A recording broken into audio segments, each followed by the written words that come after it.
BNP যেহেতু আমাদের প্রধান প্রতিদ্বন্দ্বী, বিএনপির প্রার্থী বা তার যেই বিভিন্ন জায়গায় তার নেতাকর্মীরা আছে তাদের মধ্যে কিছুটা অসহিষ্ণুতা দেখা যাচ্ছে। পোস্টার ছিঁড়ে ফেলা, নির্বাচনী ক্যাম্প ভাঙচুর করা, আমাদের কয়েকটি ক্যাম্প ভাঙচুর ইতিমধ্যে করা হয়েছে। প্রচুর জায়গায় আমাদের ব্যানার ছিঁড়ে ফেলা হয়েছে। প্রশাসন যথেষ্ট দৃঢ়তার অভাব আছে তাদের মধ্যে। দর্শক, স্বাগত দ্য ফাইন্যান্সিয়াল এক্সপ্রেসের নির্বাচন নিয়ে আমাদের বিশেষ আয়োজনে। এ পর্বে আমাদের সাথে উপস্থিত আছেন ফেনী ২ আসনের ১১ দলীয় জোটের মনোনীত প্রার্থী এবি পার্টির চেয়ারম্যান জনাব মুজিবুর মঞ্জু। নির্বাচনী ব্যস্ততা কেমন সময় পার করছেন নিজের এলাকায়? না, নির্বাচনী ব্যস্ততা তো খুবই কঠিন। সকাল একদম মানে অন্ধকার থাকতে থাকতে উঠতে হয়, আবার রাত ২টা-৩টা পর্যন্ত কাজ করতে হয়, নিরবচ্ছিন্ন কাজ। আমরা যেহেতু পার্টির কেন্দ্রীয় দায়িত্বে আছি, আমাদেরকে মাঝে মাঝে ঢাকায় সময় দিতে হয়। তো ঢাকার বাইরে নির্বাচনী এলাকায় তখন চাপটা বেড়ে যায়। প্রতিদিনই বেশ কয়েকটি এলাকায় গণসংযোগ থাকে, নীতি নির্ধারণী কিছু সভা থাকে, তারপরে নির্বাচন কমিশনের কিছু প্রস্তুতিগত কাজ থাকে, এর বাইরে প্রচার প্রচারণার বিষয়গুলো অনেক বহুবিধ কাজ আর কি। বাংলাদেশের নির্বাচন ব্যবস্থার এই যে প্রাচীন পদ্ধতি, এটা আসলেই প্রত্যেকটা প্রার্থীর জন্য অত্যন্ত কঠিন এবং একটা হার্ড ওয়ার্কিং একটা অ্যাসাইনমেন্ট আমি মনে করি আর কি। এই যে দলের প্রধান আবার ফেনী ২ আসন থেকে নির্বাচন করছেন, এই ঢাকা ফেনী করছেন, এটার কি প্রভাব পড়ছে আপনার নির্বাচনী প্রচার প্রচারণায়? এবং আজকেও আসলেন, ইশতেহার পাঠ করলেন, আবার রাতে ফিরে যাবেন, হাতে সময় আছে আর কয়েক ঘন্টা প্রচারণার, কী ধরনের প্রভাব পড়ছে? খুবই প্রভাব পড়ে, কারণ স্থানীয় লোকেরা চিন্তা করে যে উনি তো আমাদের কাছে আসছেন না, উনি তো নাই, উনি ঢাকায় বসে থাকলে হবে, উনি তো আমাদের কাছে ভোট চাইতে হবে। এই ধরনের একটা প্রবণতা ভোটারদের কাছে আছে এবং এটা খুবই যৌক্তিক, কারণ ভোটাররা তো প্রার্থীকে দেখতে চাইবেন, তারা ইন্টারেকশন করতে চাইবেন, তাদের অনেক কথা আছে, জানার আছে, প্রশ্ন আছে। তো এটা আমাদের জন্য একটু কষ্ট হয়ে যায়। আমরা যারা সেন্ট্রাল লেভেলে কাজ করি তাদের জন্য এটা খুব অসুবিধা হয়। তারপরে তো আমার তো দূরত্ব কিছুটা কম, আমার ৩-৪ ঘন্টায় আমি আসা যাওয়া করতে পারি, কিন্তু যারা অনেক দূরের কেন্দ্রে দায়িত্ব পালন করেন তাদের জন্য তো এটা খুবই কষ্টকর। তারপরেও আমি মনে করি ভোটাররা, যেহেতু আমরা জাতীয়ভাবে কাজ করছি, সেটাকে মূল্যায়ন করেন, সেটাকে ক্ষমাসুন্দর দৃষ্টিতে দেখেন।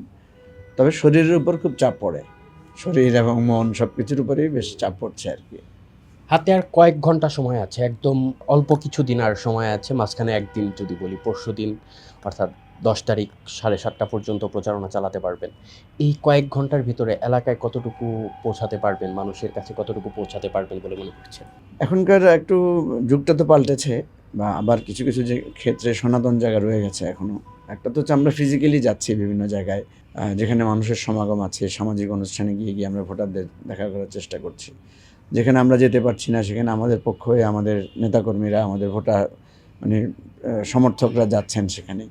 তো একটা খুঁত বা একটা সীমাবদ্ধতা থেকে যায় যে প্রার্থীকে তারা দেখতে চায়। এই জায়গাটায় আমি মনে করি যে একটা গ্যাপ রয়ে যাচ্ছে। এই গ্যাপটা মনে হয় না যে অল্প সময়ের মধ্যে আর পূরণ করা সম্ভব।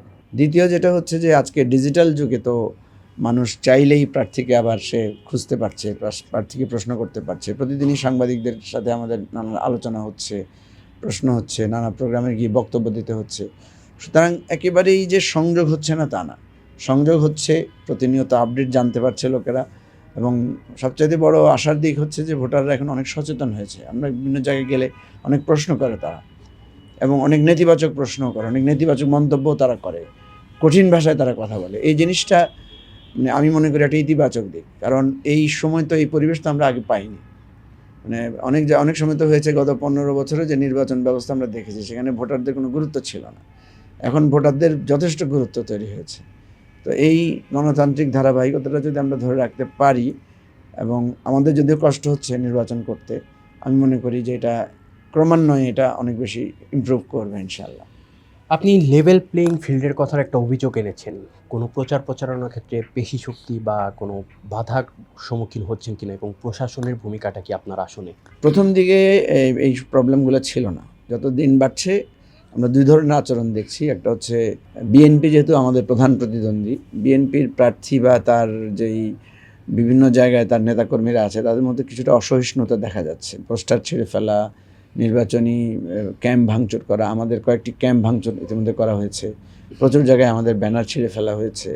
আর দ্বিতীয় হচ্ছে যে আচরণবিধি লঙ্ঘনের একটা প্রবণতা আছে। একটা মোটরসাইকেল শোডাউন, মাদ্রাসায় গিয়ে, স্কুলে গিয়ে ক্যাম্পেইন করা, তারপরে আপনার এই রাতের ৮টার পরেও ক্যাম্পেইন চালানো, আবার ২টার আগ থেকে ক্যাম্পেইন শুরু করা, এই ধরনের অনেকগুলো আচরণবিধি লঙ্ঘনের ঘটনা আমরা দেখেছি হচ্ছে। প্রশাসনের জায়গাটা থেকে আমি যেটা আমার এলাকায় আমি দেখেছি যে প্রশাসন যথেষ্ট দৃঢ়তার অভাব আছে তাদের মধ্যে। যেমন আমার একটা ঘটনা ঘটেছে, আমার একটি প্রচার যানকে একজন ম্যাজিস্ট্রেট আটকে দিয়েছেন, আটকে দিয়ে উনি 20,000 টাকা জরিমানা করেছেন। তো আমি যখন ওনাকে চ্যালেঞ্জ করলাম যে এই ধরনের যান অন্যরাও চালাচ্ছে এবং এটা আচরণবিধিতে এ ব্যাপারে সুস্পষ্ট কথা নাই, তো উনি কিন্তু বলেছিলেন যে এটা যদি আপনি প্রমাণ করতে পারেন তাহলে আমরা তাদেরকেও জরিমানা করব। কিন্তু আমি দেখলাম যখন আমি বিএনপির একটা প্রচার যানের উদাহরণ মানে প্রমাণ ওনাদের সামনে উপস্থাপন করলাম, তখন ওনারা জরিমানা না করে বিএনপিকে আইনের আওতায় না এনে আমাদেরকে বরং বললেন যে ঠিক আছে আপনারা চালান, এবং আমাদের জরিমানাটা ফেরত দিয়েছেন। তো এতে আমরা দেখলাম যে তারা যে সবার জন্য লেভেল প্লেইং ফিল্ডটা নাই, অর্থাৎ বড় দল বলে তারা যাদেরকে ভাবছে তাদের কিছু আসলে তারা বিব্রত হয়ে যায়, আর অন্যদেরকে অপেক্ষাকৃত যাদেরকে তারা মনে করছে বড় দল না, বা আমাদেরকে মনে করছে যে আমরা নতুন প্রার্থী, আমাদের ধরেন আমার যিনি প্রতিদ্বন্দ্বী উনি 3 বার এমপি ছিলেন, তো ওনাকে তো উনি স্যার ডাকেন, স্যার বলে ডাকেন, আর আমাদেরকে বলছেন হয়তো ভাই ভাই বলে বলছেন। তো এই ডাকা, আমি বলছি না যে আমাকেও স্যার ডাকতে হবে, আমি বলছি যে ভাই ডাকলে সবাইকে ভাই ডাকতে হবে। তো প্রশ্ন হচ্ছে যে এই আচরণগুলোর মধ্যে আমরা দেখি যে সেখানে এক ধরনের পক্ষপাত বা এক ধরনের বৈষম্য আছে। প্রশাসনকে আমরা বারবার দৃষ্টি আকর্ষণ করেছি, ওনারা কথা দিয়েছেন যে তারা চেষ্টা করবেন এটা দূর করার জন্য, কিন্তু এটা এখন রয়ে গেছে এবং এটা নির্বাচনের আগ পর্যন্ত এটা দূরীভূত হবে কিনা সে ব্যাপারে আমরা যথেষ্ট সন্দিহান। দীর্ঘ সময় পর, কয়েক বছর পরে দেশে একটা নির্বাচন হচ্ছে, প্রায় প্রতিটি রাজনৈতিক দল এই নির্বাচনে অংশগ্রহণ করছে। এছাড়াও আমরা দেখলাম যে স্বতন্ত্র প্রার্থীও আছে এর ভেতরে। শেষ পর্যন্ত কি এই নির্বাচনটা একটা সুষ্ঠু নির্বাচন হিসেবে প্রতিষ্ঠিত হবে, না এই কাদা ছোড়াছুড়ি বা অভিযোগের নির্বাচনে শেষ হবে বলে মনে হচ্ছে? সুষ্ঠু হওয়ার আশা তো খুব ছিল, আশা এখনও আছে, কিন্তু প্রশাসন যদি দুর্বল ভূমিকা রাখে এবং শক্তিশালী দল হিসাবে যারা নিজেদেরকে মনে করে, শক্তিশালী দল হলে তো তারা আসলে প্রভাব বিস্তার করার কথা না, কিন্তু তারা ক্রমান্বয়ে আমি দেখছি যে তাদের মধ্যে আস্থার সংকট দেখা দিচ্ছে, তারা নার্ভাস হয়ে যাচ্ছে। তো জয় পরাজয় তো নির্বাচনে আছে, কারো যদি মনে হয় যে আমি পরাজিত হয়ে যাব বা পরাজিত হতে পারি, কোনো ঝুঁকি না নেওয়ার জন্য উনি যদি কেন্দ্র দখল করেন, উনি যদি ইলেকশনে ম্যানিপুলেশন করার চেষ্টা করেন, তাহলে তো নির্বাচন অবশ্যই প্রশ্নবিদ্ধ হবে। নির্বাচন কমিশন বলেছে যেখানে সামান্যতম অনিয়ম দেখবেন সেখানে নির্বাচন স্থগিত করবেন।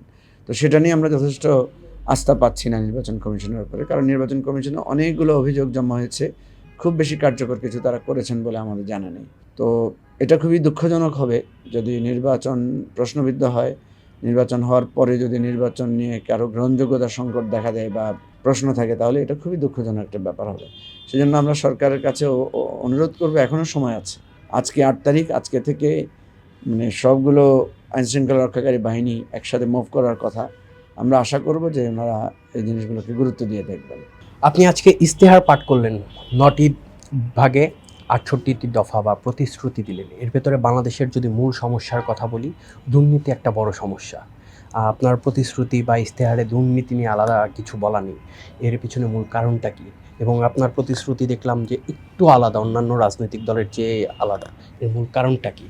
দেখেন, কারণ হচ্ছে যে দুর্নীতিকে আমরা আলাদা করি, কারণ দুর্নীতি তো প্রত্যেকটা সেক্টরে আছে। প্রত্যেকটা সেক্টরের কাজগুলোকে যদি আমরা প্রপারলি ডিস্ট্রিবিউট করতে পারি, জবাবদিহিতার মধ্যে আনতে পারি, এবং একটা আমাদের যে প্রযুক্তিগত মানে উৎকর্ষতার মাধ্যমে সেটাকে যদি আমরা স্বচ্ছ করতে পারি, তাহলে দুর্নীতি অটোমেটিক্যালি দূর হয়ে যাবে। দুর্নীতি প্রতিরোধের চাইতেও আমরা মনে করি দুর্নীতি করতে না দেওয়ার প্রিভেনশনটা হচ্ছে সব গুরুত্বপূর্ণ। সেজন্য আমরা আলাদা করে দুর্নীতি প্রতিরোধের কথা না বলে প্রত্যেক সেক্টরে 9টা সেক্টরে আলাদা আলাদা করে আমরা জবাবদিহিতা, স্বচ্ছতা এই কাজগুলো আমরা করেছি। দ্বিতীয়, আপনি যেটা বলেছেন যে আমরা আলাদা করে আমাদের ইশতেহারটা একটু ভিন্ন রকম, ইশতেহারটা ভিন্ন রকম হয়েছে এই জন্য যে আমরা কোনো গতানুগতিক ইশতেহার করার চেষ্টা করি নাই। কারণ একটা বিরাট ইশতেহার আমরা পড়লাম, বিরাট ইশতেহার কেউ পড়েও না ভালো করে, কেউ ভালো করে দেখেও না, এবং এটা একটা গতানুগতিক প্রসেসের মধ্যে চলে যাচ্ছে। তো সেই জন্য আমরা চেষ্টা করেছি একটা লিমিটেড জায়গায় রেখে, কারণ ব্যাপার হচ্ছে 5টা বছর তো এক দৃষ্টিতে অনেক বড় সময় না, আবার একদম কমও না। তো সুতরাং ওইটার সাথে ম্যাচ করে আমরা কিছু কাজ রাখার চেষ্টা করেছি। তো এই জন্য আমরা মনে করি যে সমস্যার সমাধানমূলক রাজনীতি হচ্ছে আমাদের পদক্ষেপ। যদিও আমরা সব আসনে নির্বাচন করছি না, কিন্তু আমরা 11 দলীয় একটা ঐক্যবদ্ধ নির্বাচন করছি। যদি এই 11 দলীয় ঐক্যবদ্ধ জোট বা ঐক্যবদ্ধ এই মোর্চাটা যদি আপনার মানুষের রায় পায়, তাহলে আমাদের এই ইশতেহারটা সেখানে প্রভাব বিস্তার করবে। আমরা ইশতেহারটা সেখানে মানে ওনাদের মাধ্যম দিয়ে বাস্তবায়নের আমরা চেষ্টা করব। নির্বাচনের জয়ের ব্যাপারে কতটুকু আশাবাদী আপনার এলাকায়? প্রথম দিকে আমি তো নতুন ইলেকশন করতে গিয়েছি, আমার কাছে প্রথমে খুব বেশি উচ্চ আশা ছিল না সত্যিকার অর্থে। তো যখন যেহেতু আমরা আবার জোটবদ্ধ হয়েছি তখন শক্তি আরও বেড়েছে, এবং এরপরে আমি যখন ময়দানে গেলাম, মানে জমিনে মানে ভোটারদের কাছে কাছে দাঁড়ে দাঁড়িয়ে গেলাম, তখন দেখলাম যে আসলে নতুনদের প্রতি একটা আশা ভোটারদের আছে এবং ক্রমান্বয়ে সেটা বাড়ছে। তো এখন আমার খুবই ভালো লাগছে যে নির্দিষ্ট দলীয় গণ্ডির বাইরেও সাধারণ মানুষরা মানে আমাকে নির্বাচিত করার ব্যাপারে এক ধরনের আশা দেখাচ্ছেন।